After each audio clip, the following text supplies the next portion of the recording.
معزز و مکرم سامعین و ناظرین، السلام علیکم ورحمۃ اللہ تعالی وبرکاتہ۔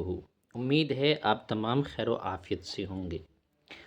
ایک شعر ہے، لو سقط العالم عن الحق لظن الجاہل انہ علی الحق، کہ اگر ایک عالم حق بولنے سے خاموش ہو جائے تو جاہل یہ گمان کرے گا کہ وہی حق ہے۔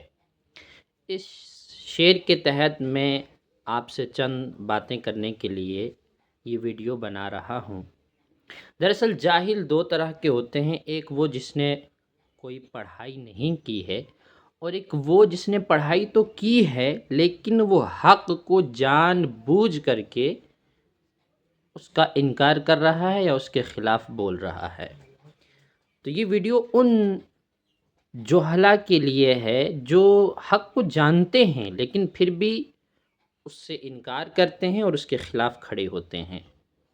اس وقت چند ویڈیوز ہماری نظر سے گزری ہیں جس میں علماء پنچھ و راجوری کو معاذ اللہ یزیدی اور سادات کا دشمن کہا جا رہا ہے، جبکہ حقیقت یہ ہے کہ جو لوگ یہ کہہ رہے ہیں وہی حقیقت میں یزیدی بھی ہیں اور سادات کرام کے گستاخ بھی ہیں۔ آپ اہل عقل ہیں، سب کچھ دیکھ رہے ہیں، سن بھی رہے ہیں۔ تاریخ کا اگر آپ نے مطالعہ کیا ہے تو یزید لعین کے بعد جتنے لوگ گزرے ہیں ان کی بھی آپ نے تاریخ ضرور پڑھی ہوگی۔ میرا یہ سوال ایسے ہی لوگوں سے ہے، اگر ان تک ویڈیو پہنچے نہیں تو ان کے ماننے والوں سے ہے کہ آپ ان سے یہ پوچھیں کہ ہمیں یہ بتاؤ کہ انسان یزیدی کیسے بنتا ہے؟ کیا انسان خون سے یزیدی بنتا ہے یا عمل و کردار سے انسان یزیدی بنتا ہے؟ اگر یہ کہیں گے کہ خون سے بنتا ہے تو ان سے پوچھو کہ ہمیں یہ بتاؤ، معاویہ بن یزید جن کو معاویہ ثانی کہا جاتا ہے وہ ہیں تو یزید کا خون، لیکن تمام فرقوں کا اس بات پر اتحاد ہے کہ وہ نیک اور صالح تھے اور پکے مومن تھے۔ کوئی ان کو برا نہیں کہتا، کوئی ان پر لعن طعن نہیں کرتا، کیونکہ انہوں نے یزیدی کام کو چھوڑ دیا، یعنی ظلم کو چھوڑا۔ یزید ظلم کا نام ہے، اس نے سید الشہداء امام حسین رضی اللہ تعالی عنہ پر ظلم کیا، دیگر سادات کرام پر ظلم کیا، دیگر شہداء پر ظلم کیا۔ تو بات یہ ہے کہ انسان خون سے نہیں یزیدی بنتا ہے، انسان عمل و کردار سے یزیدی بنتا ہے۔ آپ ہمیں بتائیے کہ یزید لعین کیا کر رہا تھا؟ وہ ظلم و ستم ہی تو کر رہا تھا۔ تو آج علماء پنچھ و راجوری جو بولتے ہیں وہ ظلم کے خلاف بولتے ہیں۔ ایک اور آپ سوال کیجئے کہ کیا پنچھ و راجوری کے علماء معاذ اللہ سادات کو برا بھلا کہتے ہیں یا سادات ہونے کی وجہ سے ان کو کچھ کہتے ہیں؟ یا یہ جو رسول کریم صلی اللہ علیہ وسلم کی شریعت کے خلاف ہوتا ہے، جس شریعت کے لیے سادات میں سید السادات سید الشہداء امام حسین نے نہ صرف اپنی بلکہ اپنے اہل کی بھی قربانی پیش کی ہے، اپنے خاندان کی بھی قربانی پیش کی ہے، اس شریعت کے تحفظ کے لیے یہ بولتے ہیں۔ جو باتیں قرآن و حدیث کے خلاف ہیں اور قرآن و حدیث جن باتوں سے روکتا ہے ان باتوں پر بولتے ہیں، یا سادات کو سادات ہونے کی وجہ سے کچھ کہتے ہیں؟ کوئی بھی عالم، وہ سنی صحیح العقیدہ ہو، وہ سادات کو برا ہرگز نہیں کہہ سکتا۔ سادات کی محبت ایمان کا جز سمجھتا ہے، لیکن اگر کہیں سادات کے گھروں میں کوئی خلاف شرع کام ہوتا ہے اور عوام اس کو بڑے پیمانے پر کرتی ہے، سوشل میڈیا اس پر اس کو دین بنا کر کے پیش کیا جاتا ہے، تو وہاں علماء ان خرافات کے خلاف بولتے ہیں، سادات کے خلاف نہیں بولتے۔ سادات ایز اے سید ہمارے لیے ہماری عزت ہے، ہمارے سروں کا تاج ہے، لیکن اگر وہاں پہ کہیں بھی، میں کسی جگہ کو بطور خاص نہیں کر رہا ہوں، دنیا کے کسی بھی خطے میں اگر کسی سید کے گھر میں کسی اللہ والے کی مزار پر کچھ بھی غلط ہوگا، اس غلط کے خلاف بولنا یہ یزیدیت نہیں ہے، یہ حسینیت ہے۔